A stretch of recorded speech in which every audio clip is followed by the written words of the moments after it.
Well, I hope my mom is happy. F-day, ute, hiranite. You're a sucker with a capital S. The cold shoulder. They literally threw butterballs at statues. Raining cats and dogs. That's how we get Peeping Tom. This guy was pissed. It's a... There you go. Hooty, booty, looty, madoody. Hello, everyone. It's time for yet another episode of Smart Drivel with your co-hosts, Jon Ellenthal and Kurt Schneider. Welcome aboard. Welcome, everybody. So we have been tickled pink. Ooh. Ooh. Ooh. I didn't even mean that as an precursor. Ooh. We've been tickled pink lately by all the responses we're getting, the reviews on Apple, the texts we're getting, the responses and tweets and Instagrams. So thank you. Keep them up. And as part of that, one of our great listeners suggested, Jon, that they loved fun phrases so much, they actually said, please, sir, can I have some more? Just like Oliver Twist did, and asked us to do a fun phrases number 2. So let's go into fun phrases dose, Jon. What do you think? Number 2, Junior. Chip off the old block of fun phrases 1. I am ready for Fun Phrases, the sequel, Kurt. And you know what? I'm glad people really enjoyed it. I enjoyed doing it. I'm sure you did as well. So we're happy to be back. I'm going to kick us off. One of our listeners is my mother. She listens to us as she does her daily walk. And when she heard fun phrases, she said she liked it a lot, but said, how come you didn't discuss happy as a clam? Well, the truth is we didn't discuss most of the world's fun phrases, but out of respect for my mother's request and feedback, I would like to kick us off with happy as a clam. I am very interested to hear this. I don't know it. I use it all the time, but I don't know it. It's from a longer phrase, which goes happy as a clam in high water. What it means is when it's high tide, the clams are almost impossible to find. They are protected against humans who are trying to dig them up or birds who might want to eat them. At low tide, they are fully exposed and vulnerable, easily harvested by predators. So when it's high tide, they are happy as a clam in high water or just happy as a clam. So by shortening it, we kind of ruined from whence it came, do we not?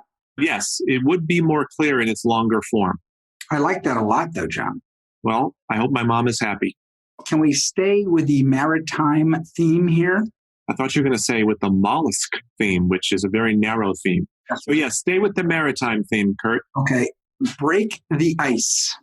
Lay it on me. Well, in the olden days, of course, when ships would come into port to a harbor and bring from far afield from a different country, in the winter, literally, they would get stuck in the ice and they could not get into the port.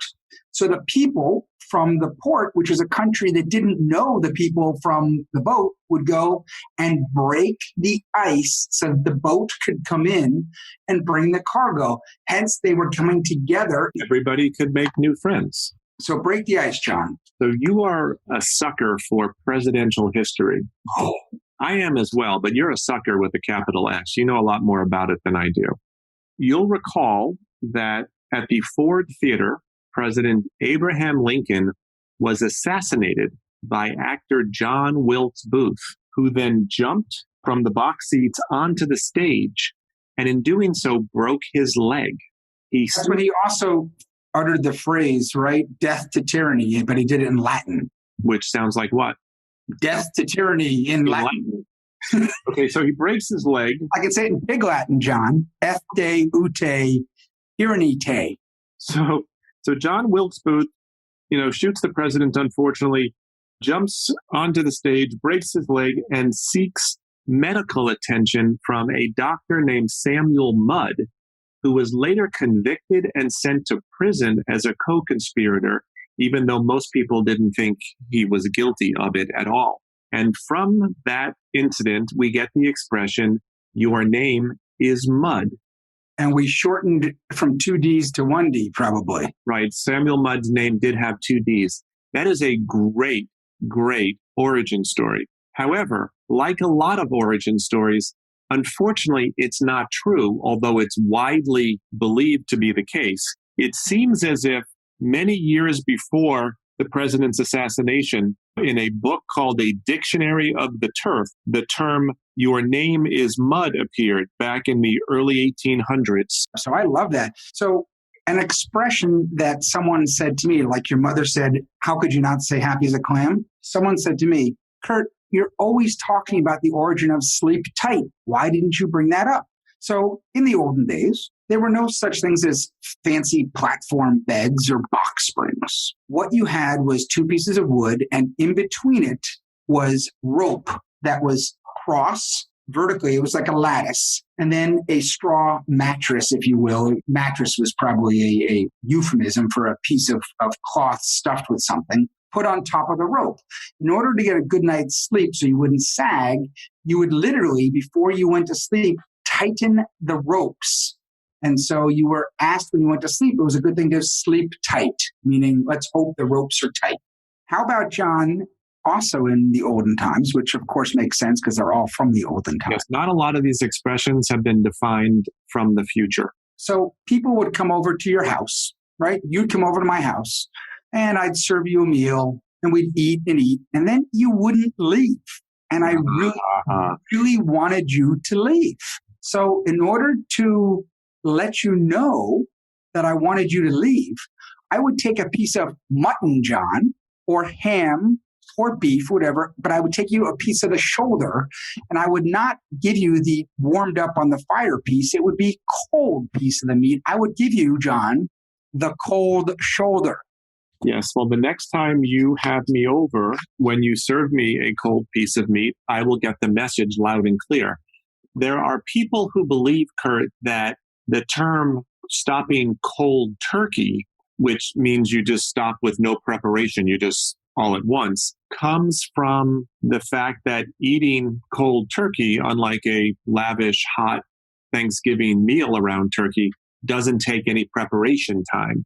So people believe the term cold turkey comes from the lack of preparation needed. What's interesting is I always heard something completely different about cold turkey, John. What's that? Well, usually you talk about stopping cold turkey to alcohol or drugs, correct? Some sort of addiction, yes. When someone stops an addiction, they usually get pale, they get bumps, they shiver, their skin starts to look white. They actually look like a piece of cold turkey. Yes, yeah, I have heard that one too. And they do get goosebumpy when they're going through their withdrawal. And that's as good of an explanation as any. So can we get back to that house where we served mutton and cold turkey? I think I just left because you told me that it was time for me to go. Well, before you left, what were our roofs made out of, John? Our roofs or our roofs? Our roofs. They could have been made out of thatch. Yes, they were thick thatch, right? In that thick thatch, a lot of times some of the domesticated animals would go up to sleep because it was warm and it was a place they could get away, and sometimes they could find little mice and rats and things like that to nibble on. So they'd go up there. Trouble is, John, when it decided the weather was going to turn nasty and it would pour down, these domesticated animals would fall out of the thatch. And that's when we get raining cats and dogs. Yes, that is a very good one. So it was literally raining cats and dogs. Literally. Which I don't know about you, and this gets to our pet peeves, but aren't you a little sick of people screwing up the word literally? Yes. I mean, I've been able to focus on some of the more pressing issues of humanity the last few months, but that's not to say that I don't have a great capacity to be annoyed by little things. So what is it about literally that's got your goat? They literally do not use it correctly. They always conflate it with the word figuratively. So I was literally laughing my ass off. Did your ass fall off? No. So it wasn't. You were figuratively laughing your ass off. So earlier you mentioned pigs, Kurt. I did, John. You did. And way back when in the 1700s, it was common to sell pigs. You want to buy a pig? I put a pig in a bag and you'd have your sack and you'd go off. But it was quite common that there was fraud. And instead, people would put much less valuable cats in the bag.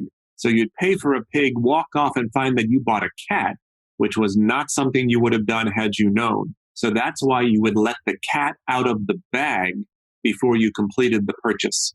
That's exactly right. I believe they were little suckling pigs, right? So, John, I too was going to talk about let the cat out of the bag. But what you did is what happened to this poor guy, John Dennis, who was an early 1700s English playwright.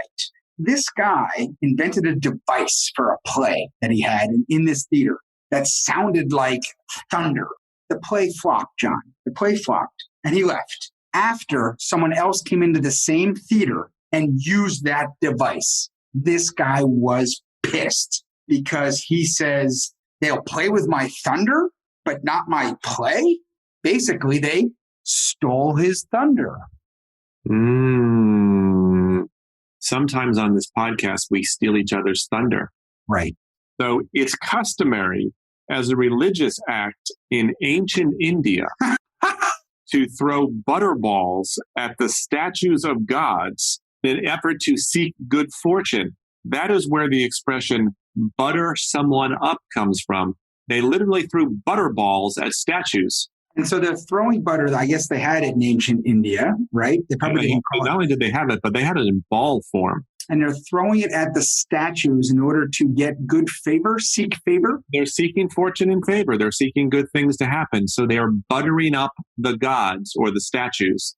I love it. And there must be another reason too, because I don't want to find another reason. I think the fact that in ancient India as religious act, that people threw butterballs at religious statues seeking fortune and favor is a darn good story. Don't seek another story. Love it. You know what, John, that was darn good. That was terrific. I hope you can lend me that money later because that was a great, great story. See, I'm buttering you up. I noticed that. Well, I noticed that about halfway through you doing it. I was really confused at first. So thank you for the explanation. Here's another kind of fun one. This is not religious at all, but you're out in the woods and you're chopping your firewood, which is used to not only heat your house, but cook your meals. But you made this axe yourself, right? No machines, no Sears Roebuck. And you're hammering away and all of a sudden that top piece, the blade of the axe, flies off. And you don't know what kind of mayhem happened. You flew off the handle. Oh, yeah, you did. I think what we should do after you fly off the handle is I think that we should bury the hatchet, which dates all the way back to early North America when the Puritans were here and they were in frequent conflict with Native Americans. When the two parties got together to negotiate peace, the Native Americans would actually bury their hatchets, knives, tomahawks, clubs. Well, they were literally burying the hatchet in seeking peace with the Puritans. Love that. Did you ever play a Puritan in like a Thanksgiving Day play? I'm sure I did. And I'm also sure that on construction paper, I traced my hands and put a little, what's that thing hanging off the neck of the turkey? Goatee? Oh. Yes, the goatee off the turkey. The gobble gobble. Centuries ago in England, prisoners, Kurt, were held in cages that were suspended 3 feet off the ground. That made them jailbirds. So that's how we got the expression jailbirds. They were literally in cages. But they literally, yes, they were literally in cages. You made me doubt myself there. Literally in cages, suspended off the ground like a bird. They were jailbirds. So let's get into some sports expressions we use now. Please. Okay. There's people in sports, they come in and the first game they do amazingly, right? And then after that, nothing. What are they called? They're called a flash in the pan, John. Yes. Okay. Again, back to, could even be puritanical days or beforehand, the muskets we used had a pre-pan before the gunpowder let the bullet go, and you had a spark go in that pan, and then that lit something else, which then lit the main gunpowder to shoot the bullet. Sometimes you would just get the flash in the pan and would not lead to the next chamber to let the bullet go, so it was just a flash in a pan with nothing after it. So it literally was a flash in the pan. See, I like how you're now using literally correctly. I literally enjoy that you're using literally correctly, John. I will not be peeved or peevish or get upset or feverish about your usage of the word flash in the pan. You almost went into a Tigger moment there. I mentioned jailbirds, and I'm going to stick with prisons for a moment, Kurt. So back in the Civil War, both the Union and the Confederate armies built prisons, and they actually drew a line that was just inside the wall or the stockade. If a prisoner crossed that line, if they were foolish enough to cross that line, they were shot dead on the spot. That line is called a deadline. So back then it was literal, and now it's figurative, of course, because no one's been killed for missing a deadline at work or anything. So John, let's get to alcohol, because we always like alcohol. Sometimes when people have too many gin martinis, especially if they're made the correct way. By the way, I did have a listener tell me that my description of making the martini was wrong, that you should never put the gin in the freezer because that ruins some of, or deadens some of the taste, and I like it in the freezer. I was also told that you should never shake it. You should always stir it. Now, I disagreed with this listener, but hey, to each his own. He also said a tiny bit of bitters is fantastic in there, which is... Kurt, my goal for you is to get through an entire podcast episode at some point, no rush, without mentioning gin martinis, or gin and tonics. Well, funny you should say that, because a little story happened to me yesterday at the doctor, John. I went into the doctor and I was talking to him and I said, listen, I've had these cramps lately. He said, oh, okay, well, one thing you should do for cramps. I said, I'm taking magnesium. He said, no, another thing, you should drink quinine. I said, let me get this straight. Yeah. You're prescribing gin and tonics to me? You know what? You may have been a British imperialist, perhaps stationed in India. You are hands down the biggest promoter of gin products that I know. And you know where the expression hands down comes from, Kurt? Tell me. Horse racing. When the jockey on the horse, if they were in first place by a sufficient margin, he could remove his hands from the reins and still win the race because he was so far ahead. He could go hands down and still win. Love that. I have a question for you, Kurt. When we were in high school, we were high school age and we first got our licenses, and let's say you were with a few friends and you were approaching the car, someone other than the driver would always yell out what? Shotgun. Exactly. We all wanted to ride shotgun, which meant to sit in the passenger seat next to the driver in the front. Riding shotgun comes from the Wild West. Certainly does, John. From the Wild, Wild West, Kurt, when the person who sat next to the driver was often equipped with a shotgun to make sure that if any robbers approached the coach, that they could shoot and kill and protect themselves. They were riding shotgun. Literally. They were literally. We were figuratively. You know what's interesting about that? When you thought about that, in my mind, I don't know why I equate this with the Wild West, but I was thinking about bare knuckle fighting, which brings me, John, to our second sponsor who has signed up. This is a new lifestyle company called Knuckles to Knuckles, and it has a new website called knucklestoKnuckles.com, and its tagline is Let's Together. And this is the ethos of when one knuckle comes to another knuckle, it is not in competition or in any sort of fierce display of animosity. It is rather the opposite. It's for support, enthusiasm, camaraderie. KnucklestoKnuckles.com. It's a brand new lifestyle site. Let's Together. Thank you for that. And thank you for Knuckles to Knuckles for that sponsorship. Let's together continue our podcast now after that nice message. So I was talking about alcohol, John. And when someone gets too drunk, they are called that they are 3 sheets to the wind. This comes from the nautical again, and people think sheets are always sails, but they're not, John. Sheets are actually ropes, in some circumstances, chains. There are holes at the end of the sails. You put these ropes or these sheets through them at the bottom, and you tie them down.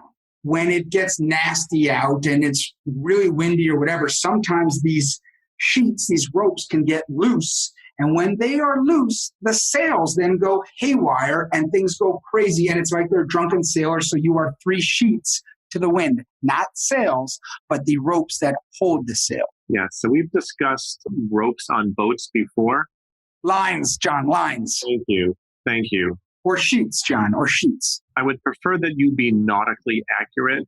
Kurt, would you please tell our listeners who Lady Godiva was? Yes, of course. Lady Godiva was the aristocratic wife of a very important man who was taken prisoner by someone, some mean aristocrat or despot or some mean bad guy.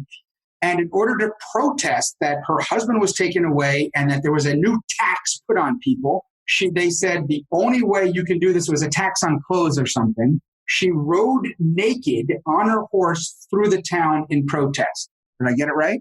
You did. I know a very similar story. She asked, though, the townspeople before she rode naked throughout the town to divert their attention so that she would not be seen as she passed. They all complied except for one person in the town, a tailor named Thomas. That's how we get Peeping Tom. I'm glad his name wasn't Isaac or something. Peeping Isaac just doesn't have the same ring to it. Definitely doesn't have the same. So, John, you and I love a good cup of coffee in the morning, do we not? I love coffee. How many cups of coffee do you honestly, literally drink every day? Funny you should ask that because people have always accused me of having way more than I should have. Well, you do have a certain kind of vibe, disposition, je ne sais quoi about you that suggests you're a heavy coffee drinker, Kurt. 2 to 3 cups max every morning, and I do not drink coffee after noon. So where did the expression cup of joe come from? Oh, I don't know, but that's a really good one, and I really want to know. The secretary, newly appointed Secretary of the Navy in 1913, his name was Josephus Daniels, abolished alcohol on all Navy ships. Apparently before then, as we know, certainly the Brits had their ration of gin, abolished all alcohol on ships. So the strongest drink left and available to them was coffee. And because he was Josephus Daniels, it was what he gave them to drink. So they drank to him a cup of Josephus, a cup of Joe. Ooh, that's a really good one. Was there a period when it first started that they actually called it a cup of Josephus and then realized that a cup of Joe would just be a whole lot easier? Yeah. We're going to go with yeah. Yeah. Well, that's a really good one. I do love coffee, and I'm happy to know where a cup of Joe comes from. Thank you, Kurt. You're welcome, John. All right, Kurt, it's been really hot recently, and you and I both have dogs, and it's common in the summer when it's really hot out for dogs just to lie around and pretty much do nothing. And that's where people think we get the expression the dog days of summer. However, that is not the case. It actually dates all the way back to ancient Rome when the Romans called the hottest, most humid days of summer the dog days. And that's because they associated the heat with the star Sirius, like Sirius XM. Sirius means dog star, and because Sirius is so bright, the Romans thought that the star sent extra heat toward the Earth because of the dog star, and that's where we get the dog days of summer. So I love that. I love it. You and I are lucky enough to live outside of New York City, which has 5 boroughs. Only one of these boroughs has a the in front of it. By the way, the most important word in the English language is just voted by, I think, the OED. And the most important or the most used? The most used. But anyway, of the 5 boroughs in New York, only one has a the in front, and that is the Bronx. That is because in the late 18th, early 19th century, what they called upstate New York, which was just above the Harlem River on the other side of Manhattan, was a huge farm owned by some descendants of the Dutch. Their name was Bronk. His name was John Bronk, B-R-O-N-C-K. So it was such a big farm that it became a landmark. Are you going past the Bronx, B-R-O-N-C-K'-S house? Or are you going in front of the Bronx, to the left, to the right?